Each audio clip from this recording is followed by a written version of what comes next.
Hi everybody, my name is Raven, that's Jasper, this is October, and welcome back to our channel. Subscribe to become part of the Hive. Be sure to like and ring the notification bell. Enjoy the video. Meow! So I just recently filmed my best of 2022 video, best movies of 2022. So now I would like to film, oh hold on.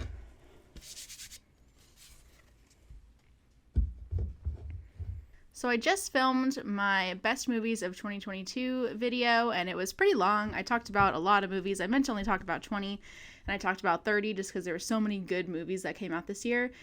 So now I am filming a whole separate video to talk about the worst movies of 2022. And since this is a whole separate video instead of the bottom 10, like I would normally do, I'm going to talk about the bottom 15.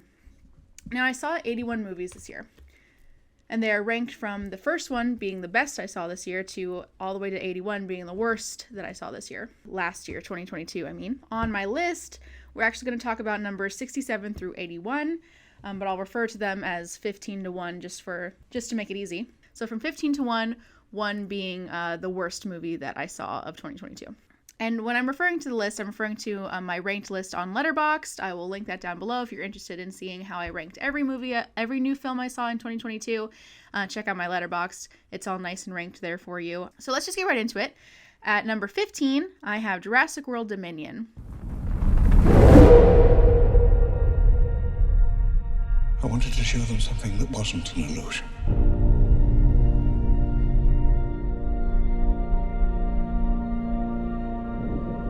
Something that was real.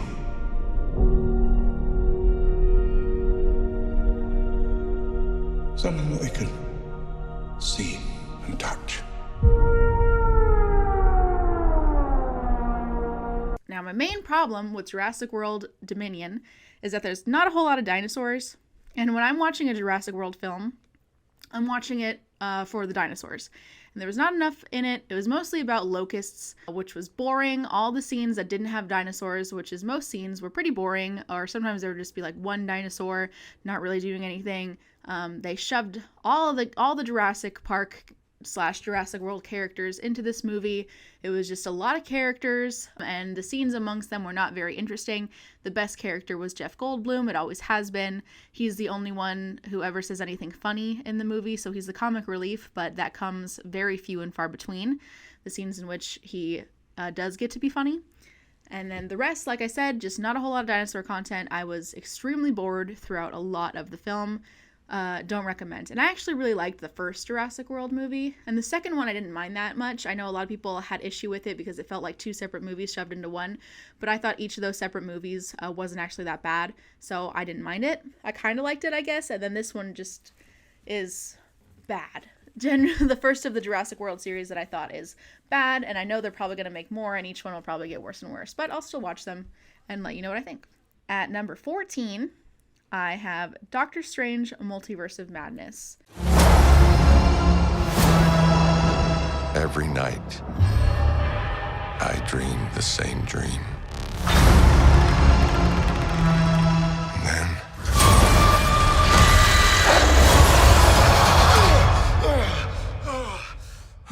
Now, I don't even really know what this movie was about. It was about a whole lot of stuff, but was also kind of about nothing. I didn't really understand the plot. It just seemed like a catalyst to show off cool characters while also introducing new characters who will probably be in other projects. But it itself, I'm like, I don't even know what I'm supposed to think about it. Stuff just kind of happened, and none of it was interesting. It was very long and boring, just like most Marvel movies, in my opinion. I just really don't like Marvel movies. Most of them I just actively dislike. The only one I really like, I've talked about this before, is like Venom and like the first Iron Man before we got this whole crazy universe. I haven't seen a lot of them, but most of the ones I've saw, I just really do not like. And Doctor Strange, I just really did not like it. I liked the first Doctor Strange a lot more than Multiverse of Madness. The first one was even kind of okay, but that was also even before we got all crazy with the Marvel movies, you know? So Doctor Strange, Multiverse of Madness, did not like. At number 13, we have After Yang. Come on, Yang. What are you doing? Come on. What happened to Yang? I don't know. He shut down last night. He won't restart. Has this happened before? No. Yang was a Sundance film. I gave it 2.5 stars, so it's higher in ranking when it comes to stars, but lower than ranking just in terms of my list. I just really did not like it. I was extremely bored, but it looked good. I appreciated the message behind it. It's just, as a film, it was not very enjoyable at all for me personally. It felt very long, but it was only 90 minutes. I saw it at Sundance and haven't seen it since, so it's been a year since I saw it because I saw it in January of 2022, and now, of course, it is January of 2023. But even just remembering it, I just remember how bored I was. And how I just didn't like any of the characters, really. In fact, for this one, because I know I wrote a review on it, again, if you want to see any reviews I write for any movie, definitely check me out on Letterboxd. I'm just going to go ahead and read the review that I wrote for it. This was the second movie I saw at Sundance, so we were not off to a great start. I said, a very slow-burning story ironically expressing how quickly life passes us by, and how much of an impact one has by just existing among others. Referring to Yang, the titular character there. A lot of meaning can be taken from this film, but the execution leaves much to be desired. The story is simple, which is fine for a character study, but there wasn't much in any of the performances to feel attached to or moved by, except maybe a little by the titular android, who is Yang. He's an android in the film, if you haven't seen it. If you haven't seen it, I don't recommend it. If you've already seen it, maybe you agree, maybe you don't. I don't know. Let me know. I feel like a lot of people like this movie, but I just don't. I was just bored. And if a movie bores me, then I just don't like it. That's simple as that. Is the fact that Yang was the most human of all other characters purposeful? Yes, I'm sure. Did that make the rest of the film suffer by having one-dimensional, boring characters? Also yes. So again, in that review, boring, most of the characters. It was definitely a character study, and it was a lot of talking. But when you have a movie that's just a lot of talking, you need to make the characters who are talking very interesting, and you need to make what they are talking about very interesting. And neither of those things, to me personally, were interesting at all. So, in conclusion, After Yang was boring. At number 12, Christmas Bloody Christmas. The U.S. Defense Department has spent over $1 trillion on the most cutting-edge robot technology. Introducing RoboSanta Plus for the upcoming holiday season. I have a whole video about this movie and Violent Night that I published on Christmas, so that was pretty recently. So check that out if you want my full thoughts about Christmas Bloody Christmas. In summary, our lead character was extremely obnoxious and unlikable and cursed every other word, and she was just unbearable to watch. So I did not enjoy the film at all, but like the kills were like cool and bloody, I guess, so that's like the only plus I can give it. But all in all, as a movie, it was just not the best experience. Any movie where the lead character is just like terrible and annoying, I guess that's the main word, is annoying. She was really irritating. Makes for not so enjoyable of a watch. So that's why it is so low on my list, and I ranked it 1.5 stars. So there you go. Don't recommend. At number 11, so we're very close to my bottom 10 now. At number 11, I have Duel. Hi, I'm currently dying, and I would like to schedule a consultation. Sarah, Hi there. I'm sure you're familiar with the process. When you know you're going to die, you can have yourself cloned. You have very clean skin. I like your shirt. Duel was also a movie I saw at Sundance, so it's one of the first films I saw this year, and one of the first films that was on the ranked list, and it just kept going down. The better movies I saw, this one just kept going down, down, down, down, down.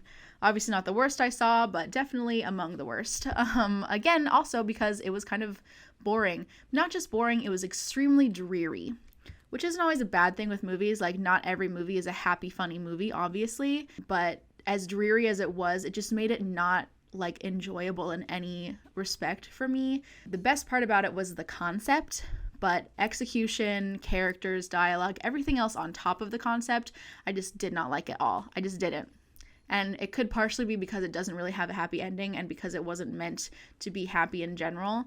But it made me feel bad, and I don't like movies that make me feel bad. Honestly, it doesn't really say a whole lot about the movie, like as a movie. Like, I'm sure there's people out there that like recognize this movie as like a good movie from a filmmaking perspective, but if after the movie I'm just like upset, then I'm probably not going to say that I liked it or call it a good movie just because of my own emotions. So take from that what you will. I ranked this one 2.5 stars. So it's actually higher than a lot of the other movies that are this low on my list ranking wise, but I just didn't like it. I just didn't. I didn't even write a review because I also just didn't care enough to do so. And I felt like a lot of people weren't going to agree with me anyway. So I just didn't like it. I didn't like the acting. Again, didn't like anything about the execution. And I just was sad. Throughout the whole, not even just at the ending, just the whole movie, I was just very sad and bored.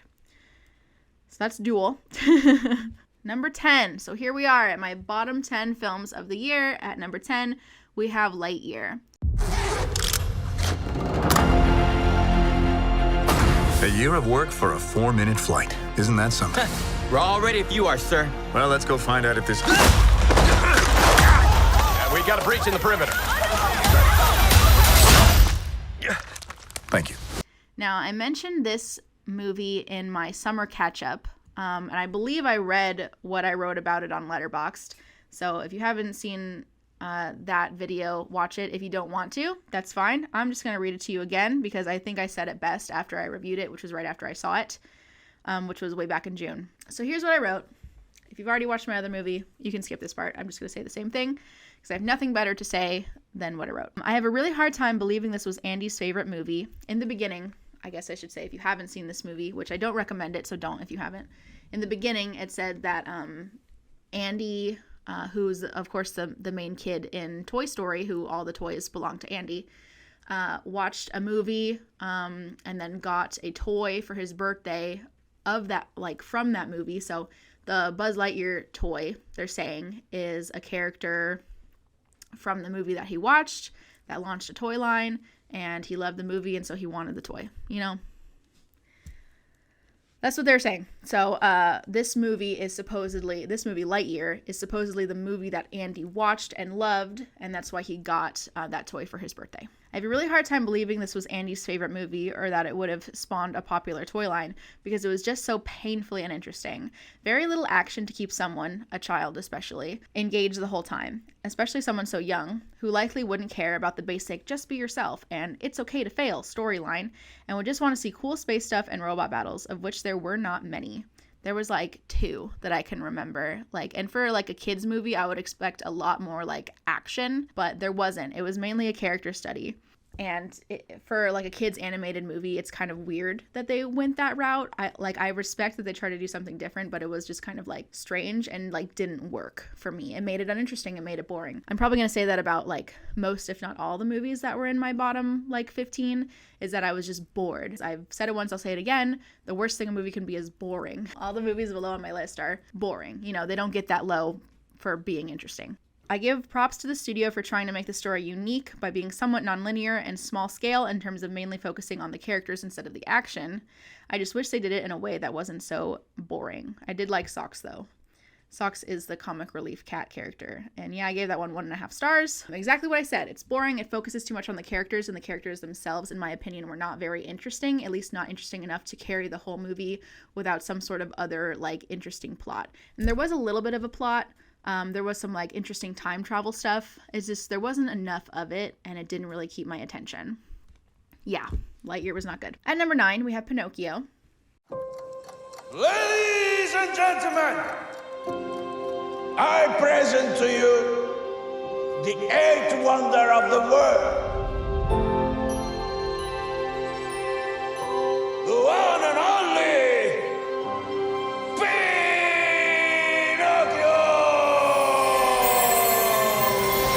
The Disney Plus one, not the Guillermo del Toro one. I saw both of them. The Guillermo del Toro one was pretty good and is much higher on my list. This one, the one that came out on Disney Plus earlier this year, I have a whole video dedicated just to it. So watch that if you want my full thoughts. Basically, it was bad and the execution was terrible. I guess I wouldn't necessarily call it boring, but it wasn't super interesting either just because they do absolutely nothing new. That's my problem with a lot of the Disney remakes is it's just the same the same story animated but live action, and even not really, because Pinocchio is still a CGI character. Like, they didn't even make him like a real kid. But I rant about all of this in my special Pinocchio video, so like watch that if you want to know why I have such a problem with Pinocchio. But all in all, it was just not good to say the least, and I gave it 1 star, so the lowest one so far. At number 8, Minions: The Rise of Gru. Good night. Good night. Yes. Good night. Good night. No! I don't even really remember what happened in this movie, to be honest with you. It was really hard to pay attention. I saw it in theaters too. I saw it at AMC Universal City Walk, so like this big screen at Universal, outside of Universal Studios where the AMC theater is. So I couldn't even like walk away when I was bored, but even just like paying full attention to it the whole time, I was like, what is going on? I don't remember how it ends. I just remember the first part of like Gru being young and like meeting the minions vaguely, and they just like wouldn't leave him alone. And that's literally all I remember. It was really hard to keep my attention, even on the big screen. Like, I didn't even watch this in my house and walk in and out of the room and have it on the background. Like, I sat and watched this movie and just couldn't tell you what happened. This one I also gave 1 star. Did not review it because I just couldn't bring myself to care that much about saying anything about it. At number 7 is Vortex. La vie est un rêve, non? Oui. La vie est un rêve dans un rêve. Vortex is a movie by Gaspar Noé, who he made this movie called Love, Gaspar Noé's Love, which was, to me, an extremely pretentious pornographic type film that I really did not enjoy.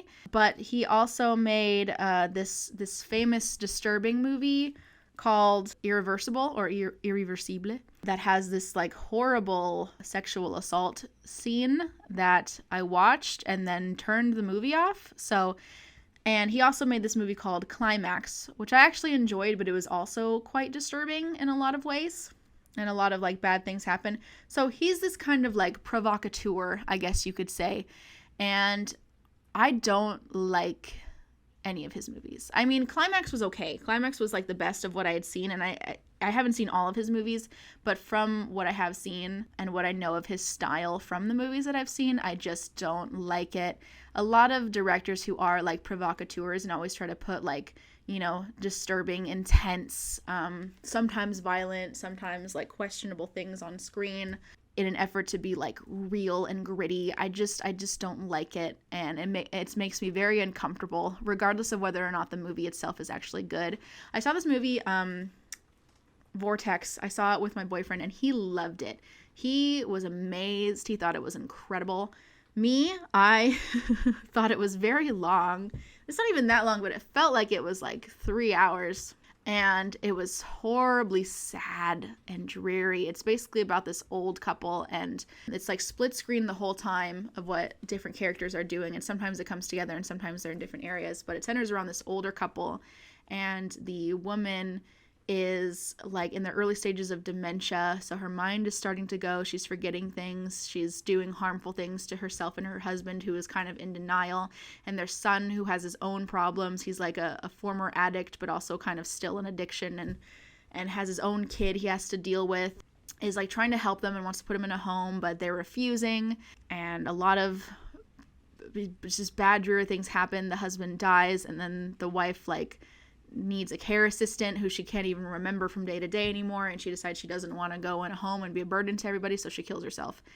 And then the movie doesn't even end there, and then it's the son having to deal with the funeral of his mother so close after his father died, and it's just horrible. I saw this in theaters too, and I was just begging in my mind for the movie to be over. I almost walked out and just like waited outside in the dark at night for my boyfriend to come out, because I knew he wouldn't walk out with me.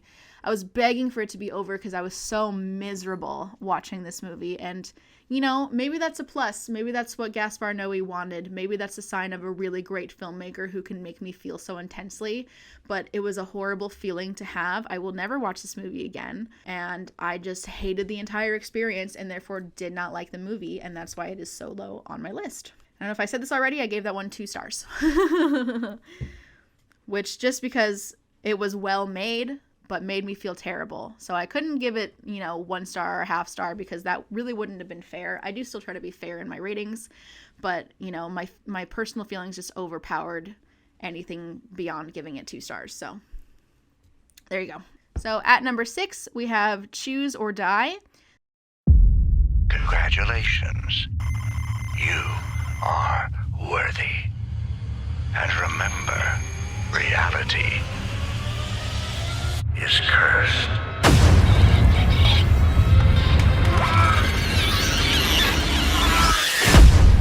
This one, I believe, came out on Netflix earlier this year, and I saw it not long after it came out.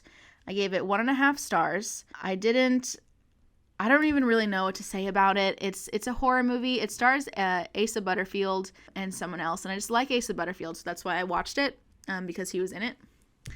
And it's a horror movie that's similar in the vein of like Truth or Dare or something like that, where these characters get caught playing this like computer game that makes them choose basically either this or that. And they're both horrible. One of them seems bad, one of them seems not so bad, but then we find out the not so bad thing is actually super, super bad. For example, there's a scene early on where our lead character, who's a girl whose name I forget, it doesn't matter, has to choose between like asking for water or something and telling the nurse to like clean up the broken glass or something like that. And she chooses or asking the waitress to like clean up broken glass or something like that. It doesn't even really matter. But she made the choice to make the waitress like clean up glass, and the waitress cleans it up by eating it, which is like terrible. And she's like bleeding and screaming as she does it. So it's one of those like kind of trick you sort of horror movies. There's this whole process they discover about like how to defeat it and what they can do, and they have to like kill the person that passed on the curse, something like that, a la Rings, the terrible Ring remake, where you keep passing on this curse essentially. And it was just not good, not interesting, certainly not memorable because I'm struggling to remember really any details about it. And yeah, it was just bad, and I don't recommend it. I've seen a lot of videos on YouTube like of people talking about it, so I mean, check those out. I really have nothing more to say. All right, we made it to my bottom 5 movies of 2022. At number 5, Texas Chainsaw Massacre.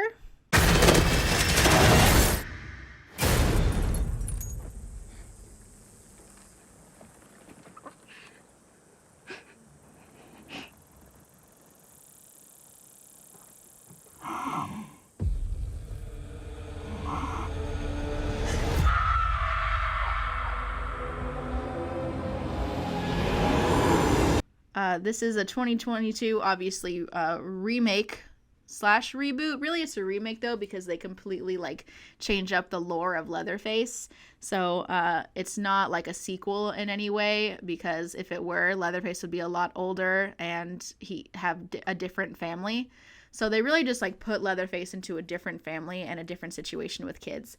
And it's terrible. The lead girl like survived a school shooting, and so she has all this like trauma, and they flash back to her like in the school shooting, and I don't know why. It's completely unnecessary and weird.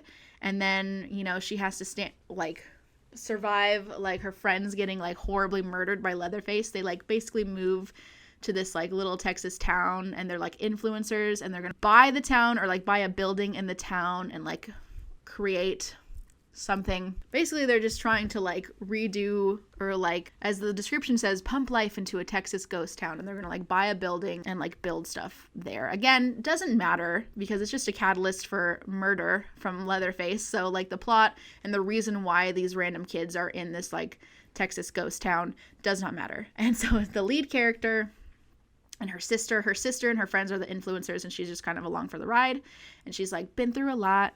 And you could tell, and she's like all introverted because of it. And then everyone gets murdered, except for her. But now she has trauma that she will never ever heal from. Because not only did she survive a school shooting, but she saw her sister and all her friends get murdered in front of her, and she had to like fight this really crazy chainsaw man, and that's it. That's the movie, and it's extremely graphic and gory, which I like in horror movies, but it seemed like that was the whole point, was that they just wanted to show all this graphic killing. And the original Texas Chainsaw like was scary for more than just that, if that makes any sense. Like the family that Leatherface came from was really like interesting and scary. Even when they weren't like actively killing, they were still being quite frightening, and you're worried, and there was like suspense there. And then the killings themselves were like creative and nasty and fun. And in these, it's just like so violent and sad. It's kind of similar to how I feel about Halloween Kills, in which it's just a lot of like really sad graphic death scenes and not a whole lot holding it together, you know? So there's not a good story there, and it was just annoying to watch too, because they were definitely trying to like push a certain message, but it's like, why in a Texas Chainsaw Massacre remake are you trying to push this like specific, like, I don't want to say liberal, but this like weird message? I don't know, like I don't even know how to describe it. It just was clunky, it was awkward, and it was not good. And I gave it 1 star. So, and I'm seeing now that a lot of people I follow on Letterboxd gave it like 3 stars, 3.5, 4 stars, but yeah, no, it was terrible. It was bad. Okay, almost there. Now, at number 4, we have Windfall.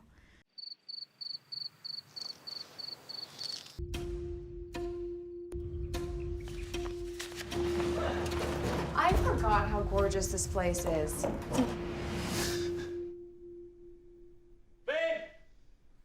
Windfall is another movie that came out on Netflix. It stars Jason Segel, Jesse Plemons, and Lily Collins. They're pretty much the only characters in the movie except for a gardener. And this one was boring. It was just so boring, like extremely boring. I was bored the whole time. Never, not once was I actively interested. In the beginning, I was trying to give it a chance, but then after that, I was just like, I'm over this. I hate this. Basically, to summarize, Jesse Plemons and Lily Collins are a couple. Jesse Plemons is like this like Elon Musk type character. There's a lot of movies that came out this year where they have a character inspired by like Elon Musk or people like him, like Mark Zuckerberg, or, you know, billionaire tech boys, essentially.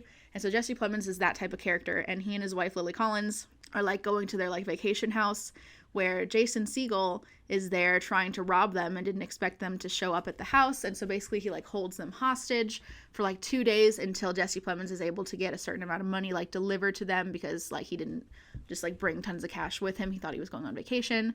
So it's just a lot of talking, and Jason Segel being like, why are you like this, man? And Jesse Plemons being like, how did you get in your life to like come here and rob me? And Lily Collins is like kind of connects with Jason Segel a little bit, which was weird. It's kind of a double hostage situation where we're made to feel like Lily Collins is being held hostage by her husband, who she doesn't actually love, and maybe she's using him for his money, and maybe he's using her to like have a wife, I don't know, and Jason Segel is just like there. And if that sounds interesting, it's not, because the execution is just extremely boring. Again, I'm going to say that about a lot of these movies. They're just boring. And it ends basically with everyone's dead except for Lily Collins. And she like, I think, if I remember correctly, because it was hard to pay attention, Jason Segel and Jesse Plemons kind of like shoot each other, and Jason Segel is like dead and Jesse Plemons is like dying, but then Lily Collins chooses to like kill him or something like that. Basically everyone's dead except for Lily Collins, and we're supposed to be like happy, like, oh yay, she got away, but I don't know. It was just not good. If any of that sounds interesting, it's not, and I don't recommend it, and I gave that one 1 star. At number 3, we're almost there, is Summering. Every step you take, you're moving forward a moment in time. But what if, for every step you take backwards, you move backwards in time? I'm 11. A number that looks like 2 people standing next to each other. This is our last weekend before middle school. I want to go backwards, not forward. Summering is one of those movies I saw at Sundance. So again, one of the first films I saw this year, way back in January. And it didn't come out like theatrically for until quite a while afterwards. I think it came out Well, probably in the summer. I mean, that would make sense. To me, it was kind of like a Stand By Me ripoff with girls, but not nearly as good as that movie. I wrote a review on this one, so this is another one where I'm just going to read you the review that I wrote, because I probably can't say it any better now in remembering it. This was the 8th movie I saw at Sundance. I really did not have a very good Sundance this year. Hopefully the 2023 Sundance, which is coming up pretty soon, will be better. So, yeah. Okay. So this is what I said about summary.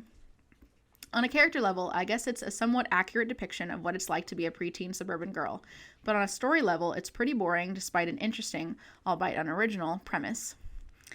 If this is supposed to be a coming-of-age film, it's missing a very important ingredient: fun. After the opening, it's pretty much drab and gloomy. Yes, the subject matter is dark, but why not then just make it a straight-up horror/thriller? Even Stand By Me, of which this film shares a few major beats, has some joy in it. Not to mention a feeling of genuine connection amongst friends and other things Summer Ring lacks. Overall, forgettable. So if you haven't seen Summer Ring and you don't know what Stand By Me is about, because it's very similar to that, it's this group of girls, and it's like summer is ending, and there's all these questions of like, oh, are we going to stay friends? What's it going to be like? I wish it could be summer forever. Then they find a dead body. And instead of like telling their parents or anybody about it, they just try to like find out who he was, like giving clues, like things he had on his person, and kind of trying to retrace his steps and find out who he was and like why he died and how he got there. And like I said in my review, it's mostly just very drabby. It's gloomy and drab. It's not fun at all.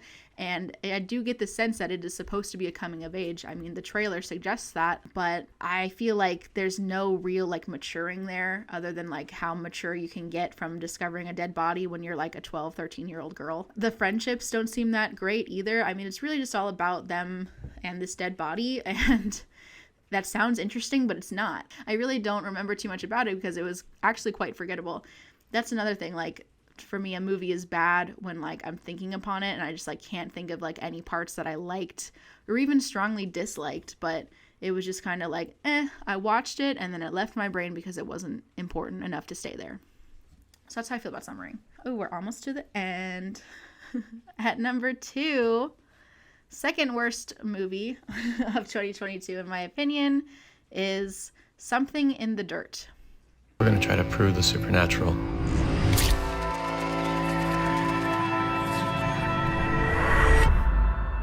We're going to need some kind of visuals, or people won't believe it. Start over. Something happened. But what do we think went wrong? Created by Aaron Moorhead and Justin Benson, who is this filmmaking team that also like stars in the movie. This one just seemed horribly pretentious to me and also boring. I feel like that goes without saying for anything on the bottom 10, is just I was bored and not interested at all. But this one was just also had the added bonus of being extremely pretentious, and it's mostly just talking. The trailer implies a lot of really interesting like paranormal things happening, but they don't really. It happens a little bit, and mostly it's just our characters talking about like what could possibly be happening, and it's just horribly uninteresting. It just is. And I'll read you the review I wrote for this one, because this one was also a Sundance movie. This was the 9th movie I saw at Sundance, so I saw it after Summer Ring. Again, did not have a great Sundance experience earlier this year.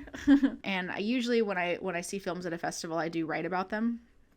So I'll share with you what I wrote. And this is actually one of my most popular reviews on Letterboxd, so I feel like a lot of people agree. Okay, I wrote: an unfocused, boring film about boring dudes who take turns telling each other random anecdotes that loosely relate to the plot, which is barely there, makes no sense, and reaches no resolve. Extremely pretentious, but also exceptionally dumb and pointless. If I wanted to listen to annoying guys talking endlessly about things that they think make them sound smart, I'd go back to college. And I gave it 1 star. Basically, again, the premise and the trailer makes it seem a lot interesting. It's this guy moves into this apartment and thinks like something paranormal is going on, some sort of spirit or ghost or possibly cosmic event is happening in his apartment, and he gets this other guy in it, and they're trying to film it. And like, oh, if they catch it on film, like, we'll be famous and we'll like uncrack the code and whatever to the universe or whatnot. But a lot of it is like not a whole lot of paranormal stuff happening. Like, there's some like floating things here and there, but there's like also like visions, and just they're saying these anecdotes of like, one time this thing happened and maybe it's because the universe came together like this, and then all this like science and math talk. That's just not what I like in a movie. Again, just pretentious. That's really all I can say. That's really all I can say about it. Not interesting at all. Just a lot of talk. Just a lot of talk between these two guys. And you could tell they thought they sounded so smart, and it just didn't. It just did not work for me at all. So do not recommend that one. I think that goes without saying for most of these films. Okay, last one. Here we go. We did it. We made it to the worst movie I saw in 2022. My lowest ranked film is Master. Last name, first name? More. Jasmine. Guys, she got the room. Legends. Lancaster College is crowded with them. When you go to a school that's nearly as old as the country, you can expect to hear a few. It can be really hard for students of color. Just know I'm here. It's amazing, Gil. First black master. Very exciting. It is.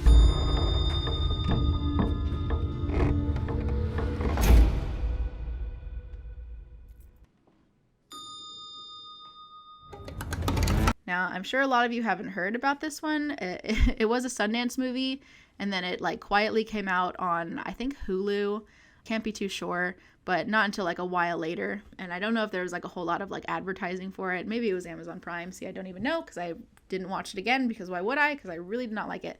It has been the lowest ranked movie of 2022 for me since the beginning. This was the 4th movie I saw at Sundance. And with every movie I saw, it just stayed at the bottom. It just stayed at the bottom the whole time. I did not see anything worse than that. I saw movies that made me feel worse. I mean, Vortex made me feel a lot worse. But this one, I was just so uncomfortable. Extremely uncomfortable. And let me read you what I wrote for this one, and then I will explain. Okay. So for Master, not The Master, Master, I wrote, it's like this film couldn't decide what kind of racial commentary horror it wanted to be. Some kind of old supernatural curse, ghosts of old racists, real people being the villain all along, an extremely weird racist twist. This film has it all. The overarching commentary is super obvious along the way, very purposefully so, but at the end the lesson is what? I just feel like this film isn't adding anything new to the conversation. So basically this movie is about these 2 black female characters. One is a student and one is the master of this school. So essentially like the dean kind of this one school. And it's basically, I would call it microaggressions, the movie. Every scene is just these 2 black women characters, the student and the master of the school, experiencing subtle racism from their peers and other like teachers and people at the school in every single scene. And the woman who is the master, played by Regina Hall, she kind of realizes she was only appointed master because they needed like diversity, because they've all been like white men before her essentially. And so her being the master doesn't obviously feel earned. They just wanted to say like, oh, well, our master is a black woman. Doesn't that make us progressive? And then the student is experiencing racism everywhere. Like, oh, you stole this, didn't you? Because you're black, but you didn't actually steal anything. And, you know, that's the whole movie. And it adds, like I said, nothing new to the conversation of race in higher education or careers or anything like that. It really just shows you racism without saying anything about it. But then there's this like ghost paranormal thing happening on top of it, where, like I said, there's like the spirit of old racists that haunt the school kind of, and there's like this curse against black people, and it ends rather sad. Like one of the characters ends up committing suicide, but probably not. It was probably because of the curse, or, you know, something that made them do it. And it's just ends sad, and it's sad the whole time. And the commentary is, again, nothing new and not there. All in all, for me, it was just a dud of a movie, and I've heard nobody else talk about it since at all in any respect. It's nothing, it's forgettable, and it's bad, and that's why it is the worst movie I saw this year. Not necessarily because it was boring, just because it was extremely uncomfortable every single scene, and I don't understand why it was made. So yeah, that was it. Those are my bottom 15 movies that came out in 2022. You can watch my top movies of 2022 out as well for these ones, let me know what you think. Did you see any of these? Did you also think they were bad? What were your least favorite movies that you saw this year? I'd love to know. And that's it. Follow me on Letterboxd if you want to see my whole ranked list for 2022, and I'm excited to start my ranked list for 2023. So, and we'll do this all again next year. So, like, comment, subscribe, all that good stuff, and I'll see you next time. Bye! Thanks for watching, honeybees. Make sure to like and subscribe. Bye! Meow!